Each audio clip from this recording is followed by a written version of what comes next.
सिंहासनगता नित्यं पद्माश्रितकरद्वया शुभदास्तु सदा देवी स्कन्दमाता यशस्विनी।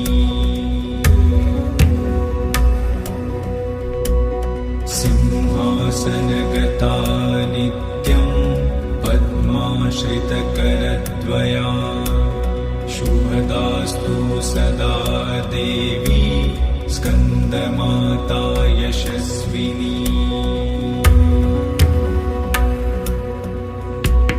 सिंहासनगता नित्यं पद्माश्रितकरद्वया शुभदास्तु सदा